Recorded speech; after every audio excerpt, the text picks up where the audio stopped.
Assalamualaikum warahmatullahi wabarakatuh. A'udzu billahi minasyaitonir rajim. Bismillahirrahmanirrahim. Alhamdulillahil aliyyil a'la. Alladzi khalaqa fasawwa والذي قدر فهدى أشهد أن لا إله إلا الله وحده لا شريك له عالم السر والنجوى وأشهد أن محمدا عبده ورسوله الداعي إلى كلمة التقوى اللهم صل وسلم على عبدك ورسولك محمد وعلى آله وأصحابه أئمة العلم والهدى أما بعد. Sandiwan-sandiwati rahimakumullah. Dalam kesempatan yang berbahagia ini, sebelum kami menyampaikan apa yang kami sampaikan ini, kita memanjatkan puja dan puji kepada Allah Azza wa Jalla dengan ucapan minimal alhamdulillah. Pada detik ini, saat ini, kita masih tetap diberikan oleh Allah untuk bisa beribadah kepadanya dalam kondisi apapun. Kita tetap insya Allah bisa beribadah kepadanya dengan pertolongan Allah Azza wa Jalla. Mudah-mudahan kita selalu ditolongnya sehingga kita bisa beraktivitas sesuai dengan yang dikehendaki oleh Allah dan Rasulnya. Mudah-mudahan demikian. Amin ya rabbal alamin. Salatullah wassalamuhu, mudah-mudahan tetap kepada Rasulullah Muhammad sallallahu alaihi wasallam, yang mana lantaran beliaulah sehingga kita bisa tahu mana yang benar dan mana yang salah. Kalau kita tahu benar, mudah-mudahan kita tolong oleh Allah untuk bisa melaksanakan. Kalau kita tahu itu adalah salah, mudah-mudahan kita juga ditolong oleh Allah untuk menghindari. Semua itu adalah atas pertolongan Allah. Mudah-mudahan Allah menolongnya. Amin ya rabbal alamin. Sandiwan-sandiwati rahimakumullah. Dalam kesempatan yang kesekian kali, maka perkenankanlah pada saat ini kami ingin menyampaikan dengan tema 3 makna manusia yang terkandung di dalam Al-Quranul Karim.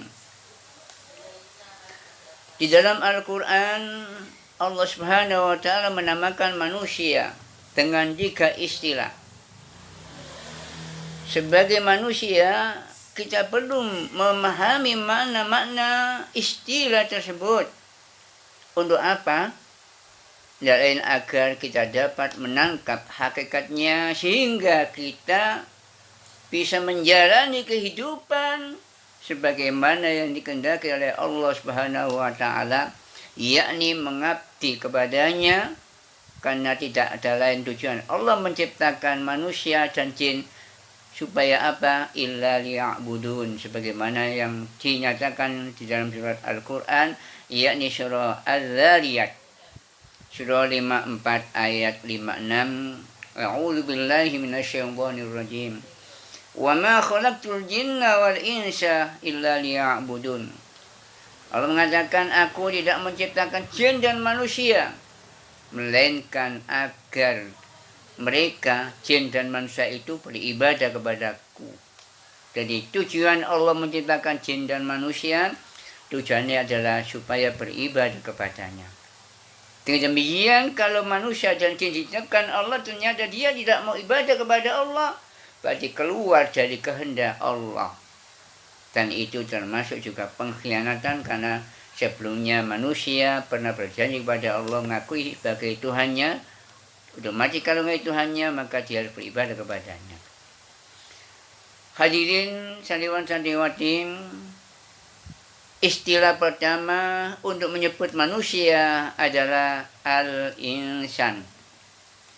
Menurut tafsir Al-Misbah yang ditulis oleh Muhammad Quraish Shihab, Dan tafsirnya yaitu beliau mengatakan al-insan diambil dari kata yang berarti yang pertama adalah gerak.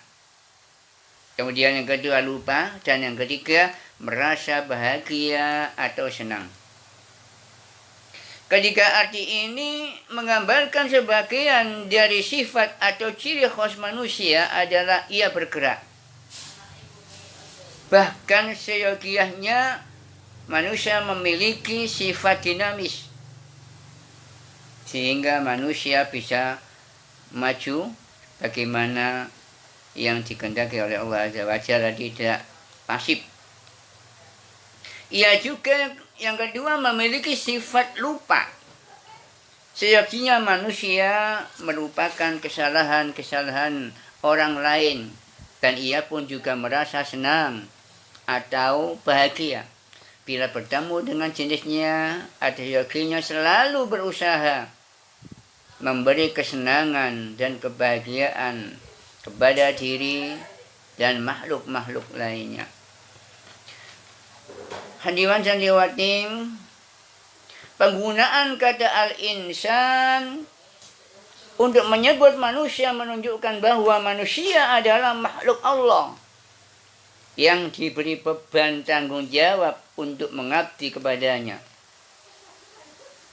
dalam cakupan yang seluas-luasnya, sebagaimana yang sudah disebutkan dalam surah Al-Zariyat tadi, itu ayat 56 di atas. Manakala manusia tidak menggunakan waktunya dalam kehidupannya untuk mengabdi kepadanya, sekali lagi saya ulangi, manakala manusia tidak menggunakan waktunya dalam hidupnya untuk mengabdi kepada Allah Subhanahu wa taala, maka dia manusia akan menjadi orang yang rugi. Tidak hanya rugi di dunia, tapi juga rugi di akhirat.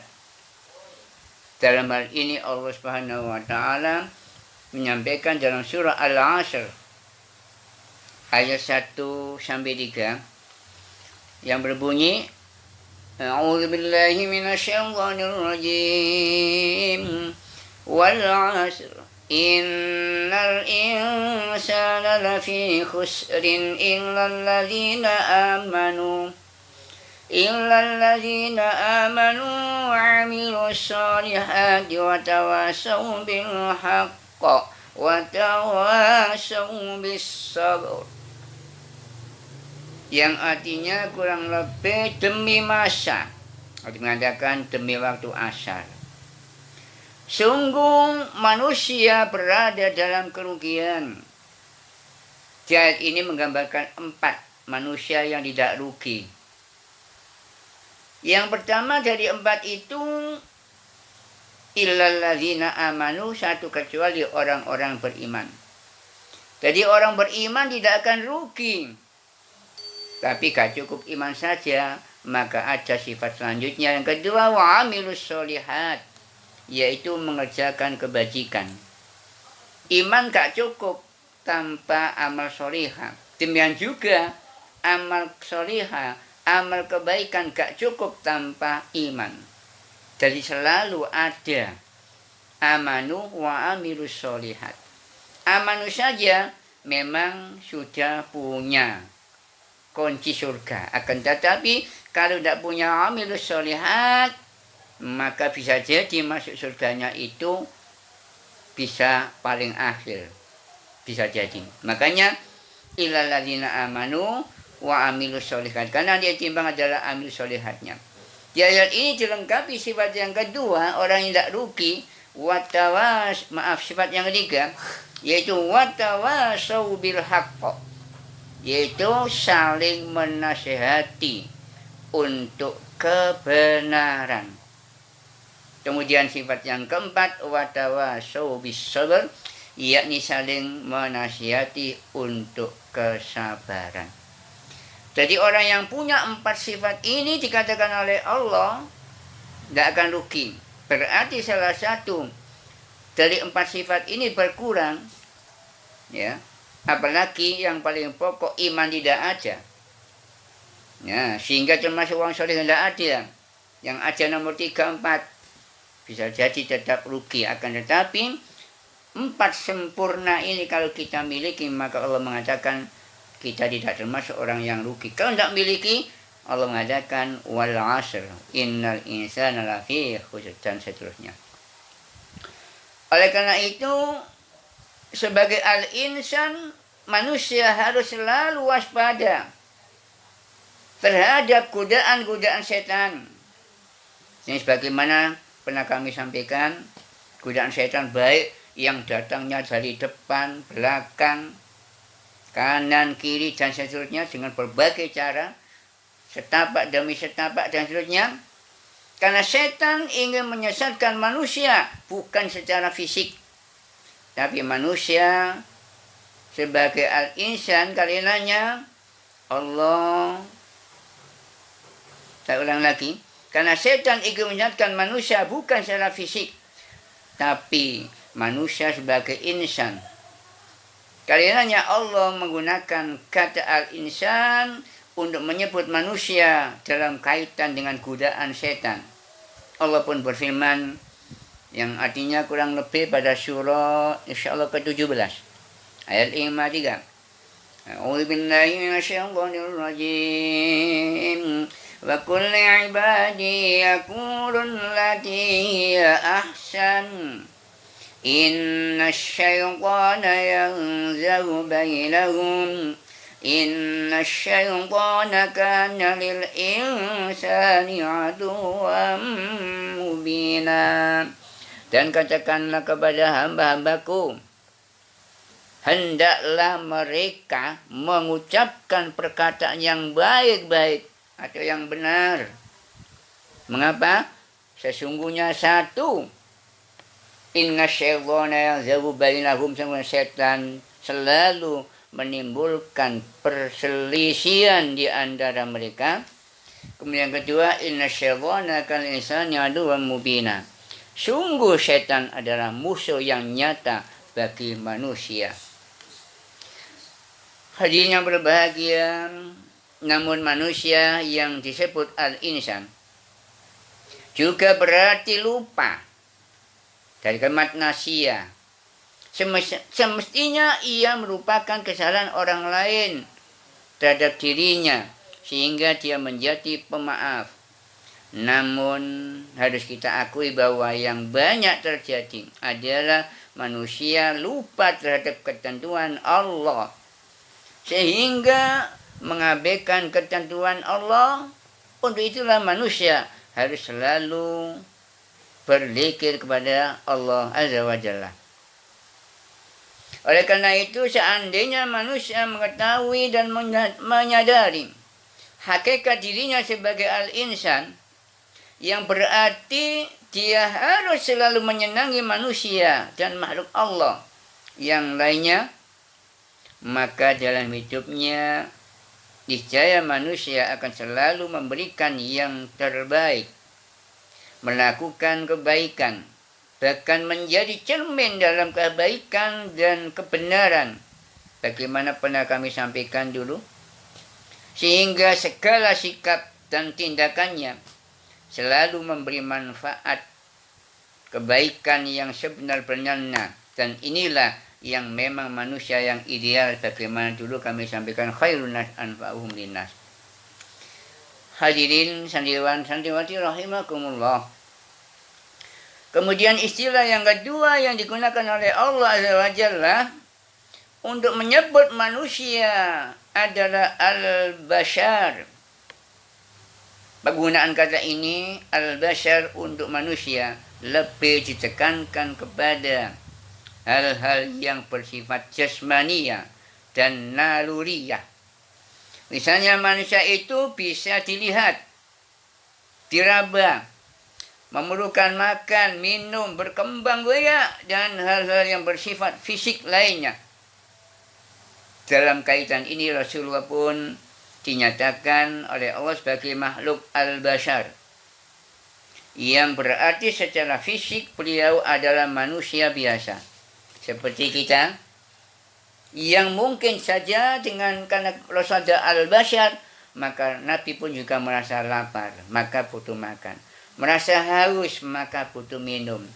Lelah maka perlu istirahat. Mengantuk, tidur dan seterusnya. Bahkan memiliki keinginan seksual. Dan sebagaimana Allah berfirman dalam surah Al-Kahfi ayat 110. A'udzu billahi minasyaitonir rajim. Qul innama ana basyarum mislukum yuha ilayya annama ilahukum ilahun wahid. فمن كان يرجو لقاء ربه فليعمل عملا صالحا ولا يشرك بعبادة ربه أحدا. Katakanlah wahai Rasul Muhammad, sesungguhnya Aku Rasulullah Muhammad. Aku ini hanyalah seorang manusia seperti kalian yang telah yuha ilayya, yang telah menerima wahyu bahwa sesungguhnya annama ilahukum ilahu wahid, sesungguhnya Tuhan kamu adalah Tuhan yang Maha Esa, yaitu Allah. Maka faman kana raju, maka barang siapa mengharap pertemuan dengan Allah, dengan Tuhannya, syaratnya dua. Manusia akan bisa ketemu dengan Allah dengan dua syarat. Yang pertama falyamal amalan sholiha. Yang pertama adalah hendaklah ia mengerjakan kebajikan. Wa amilu sholihat. Yang kedua, wala yusyrik bi'ibadati rabbi ahada. Dan janganlah dia mempersekutukan dengan sesuatu pun dalam beribadah kepadanya. Jadi iman dan amal soleh. Jadi amanu wa amilus solihat. Syarat ketemu Allah pokoknya dua. Yaitu kalau ayat ini amalnya didahulukan. Fal ya'mal amalan solihah. Kemudian kedua, wala syirk bi ibadat rabbi, ada keimanan jelas, iman dan amal soleh. Jadi manusia dikatakan di ayat ini adalah ana basyarun. Nah, aku adalah basyar. Jadi manusia berarti bisa diraba karena terdiri dari jasmani. Tak hanya jasmani, rohani, tapi menampakkan makhluk kasar. Bagaimana yang telah sampaikan tadi. Karena secara jasmania manusia memiliki berbagai macam kebutuhan. Maka sebagai al-basyar, manusia boleh saja memenuhi segala macam kebutuhannya. Tetapi perlu diingat, tidak boleh menghalalkan dengan segala cara. Kalau manusia memenuhi segala keinginannya dengan menghalalkan segala cara tanpa aturan-aturan, tanpa memperhatikan garis-garis yang telah digariskan oleh Allah dan Rasulnya, apa bedanya manusia dengan binatang? Bahkan bila itu yang terjadi, maka kedudukan atau martabat manusia bisa lebih rendah dari binatang. Sehingga Allah mengatakan balhum adhal di dalam satu surah, yaitu surah Al-A'raf surat ke-7 ayat 179. Yang yaitu a'udzubillahi minasyaitonir rajim. Bismillahirrahmanirrahim. Wa laqad dzara'na li jahannama katsiran minal jinni wal ins. 1. Lahum qulubun la yafqahuna biha. 2. Wa lahum a'yunun la yubsiruna biha.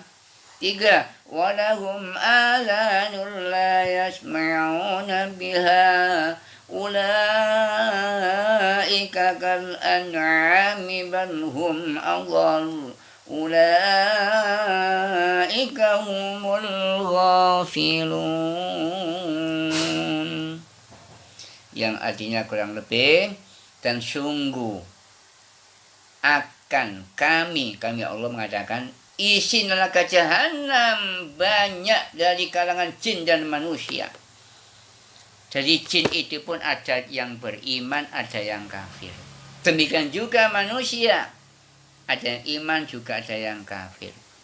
Dengan demikian maka jin dan manusia akan menerima akibat, akan menerima pahala, akan menerima saksi di hadapan Allah.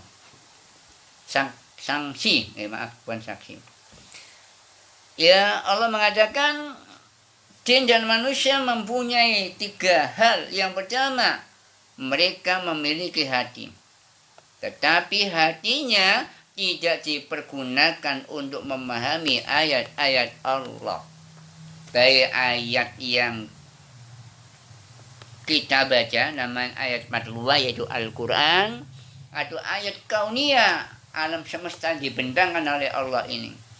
Tidak mau memakai hatinya untuk apa? Untuk memahami ayat-ayat Allah.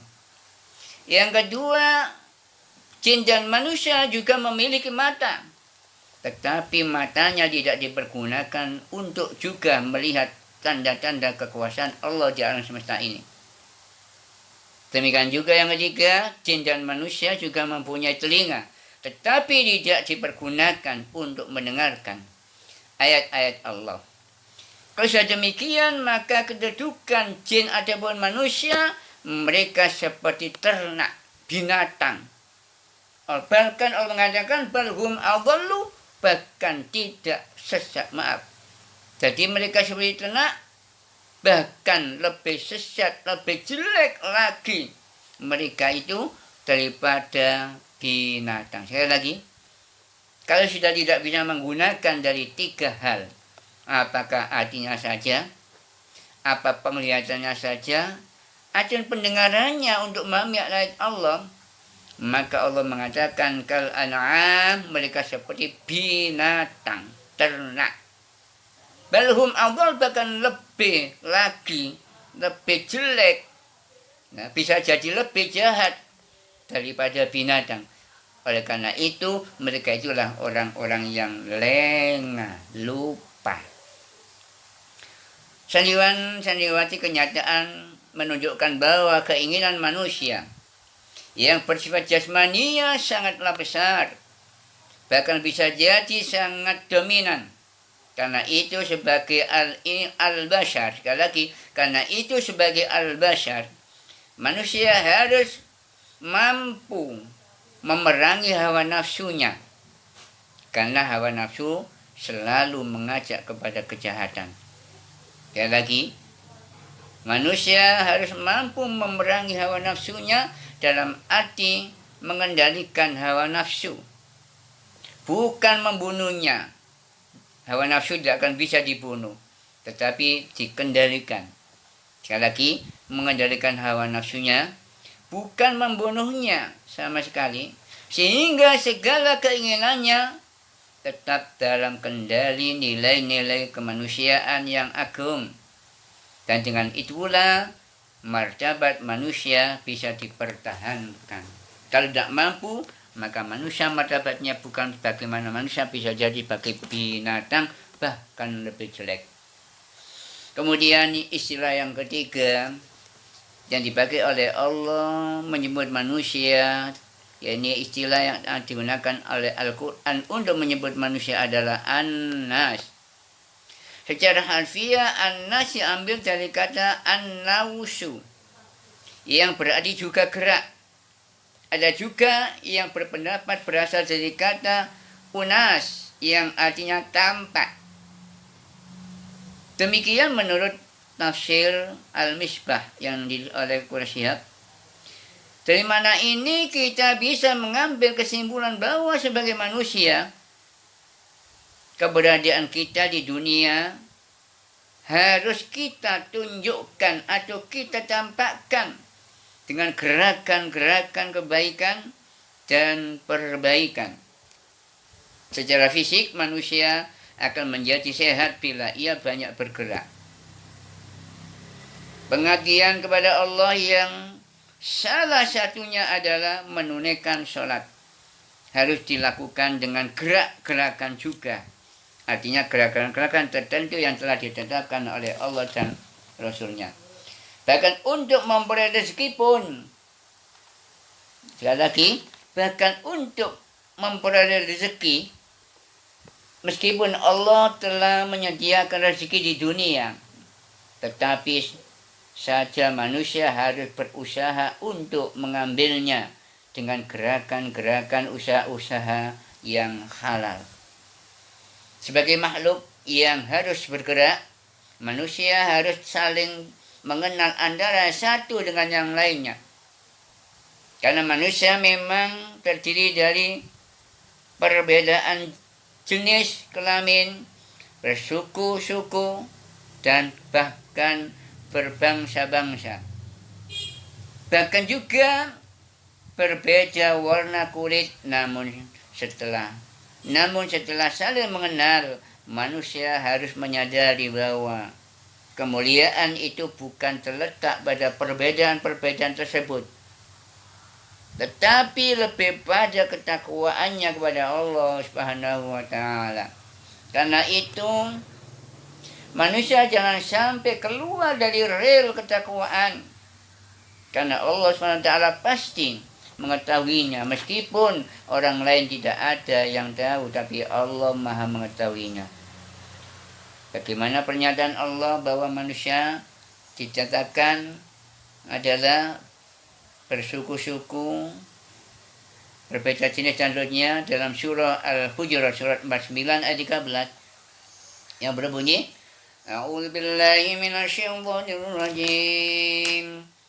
Bismillahirrahmanirrahim. Ya ayyuhan nasu inna khalaqnakum min dzakarin wa unsa وجعلناكم شعوبا وقبائل لتعارفوا إن أكرمكم عند الله أتقاكم إن الله عليم خبير.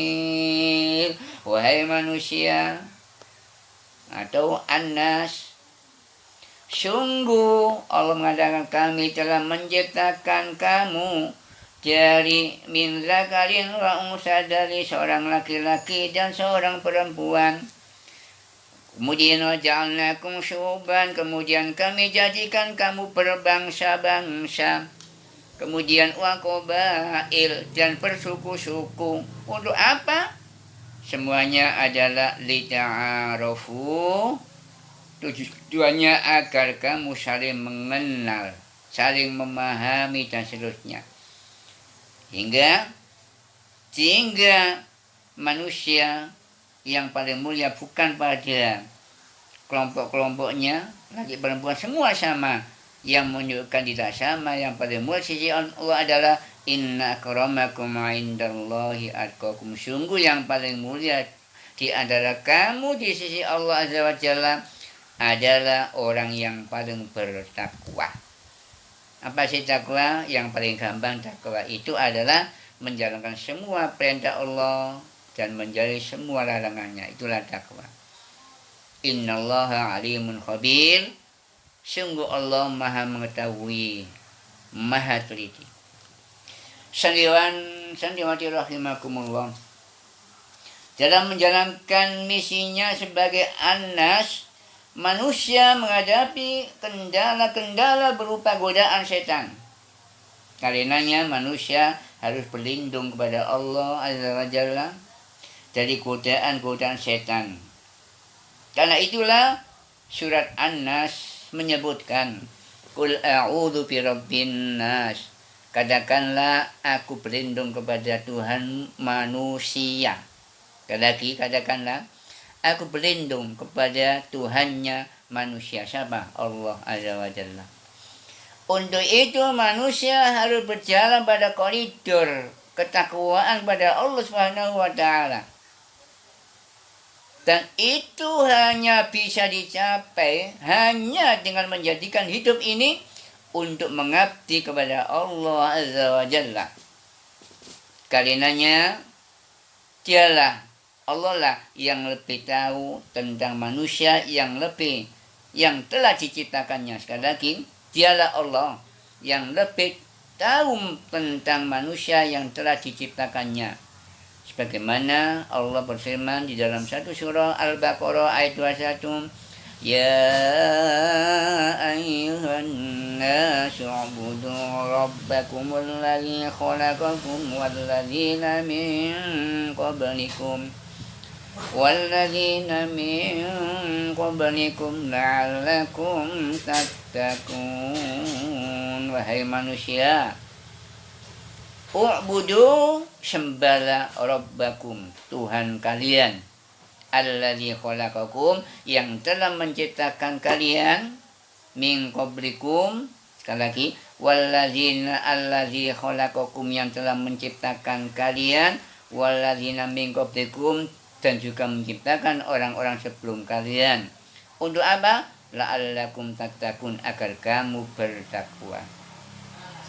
Sandiwati rahimakumullah. Akhirnya sebagai manusia memang kita harus selalu bermakrifah, mengenal tentang diri kita sendiri, dari mana kita ini. Kemudian yang kedua, jadi yang pertama, saya ulangi,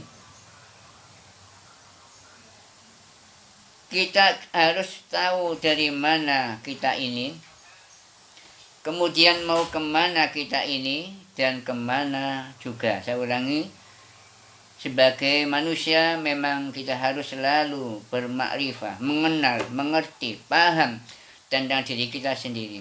Dari mana kita, kemudian mau apa kita, kemudian mau kemana kita. Pengenalan tentang hal ini menjadi amat penting agar kita bisa menjalani kehidupan ini sebagai mestinya, bagaimana mestinya menurut Allah dan Rasulnya. Sandiwati rahimakumullah. Demikianlah 3 makna manusia yang disebut oleh Allah dalam Al-Quran. Yaitu yang pertama tadi, manusia sebagai dengan sebutan al-insan. Kemudian sebutan yang kedua, manusia disebut oleh Allah al-bashar. Dan yang ketiga, Allah menyebut dengan istilah an-nas. Mudah-mudahan 3 sebutan tersebut kita memahami kita sebagai manusia yang aslinya diciptakan oleh Allah, tidak ada lain. Supaya apa? Supaya kita beribadah, mengabdi kepadanya, sehingga bagaimana tujuan Allah menciptakan jin dan manusia, illa liya'budun, supaya semua beribadah hanya kepadanya. Mudah-mudahan kita diberikan kekuatan, kemampuan, bimbingan oleh Allah, sehingga kita menjadi hamba yang selalu beribadah kepadanya dengan ikhlas, sehingga kita akan dimasukkan surganya. Mudah-mudahan demikian. Demikian apa yang kami sampaikan. Sekali lagi, kalau toh ada kebenaran yang kami sampaikan, itu semata-mata al-haqqu min rabbik, kebenaran datangnya dari Allah Azza wa Jalla. Kalau ada kekurangan, ada kurang hal yang enak didengar apa saja, itu karena kelemahan kami secara pribadi. Oleh karena itu kami mohon maaf yang sebesar-besarnya. Terima kasih atas perhatian dan maaf kekurangan kita. Subhanakallahumma bihamdika asyhadu an la ilaha illa anta astaghfiruka wa atubu ilaik. Subhana rabbika rabbil izzati amma yasifuna wa salamun alal mursalin walhamdulillahi rabbil alamin. Wassalamualaikum warahmatullahi wabarakatuh.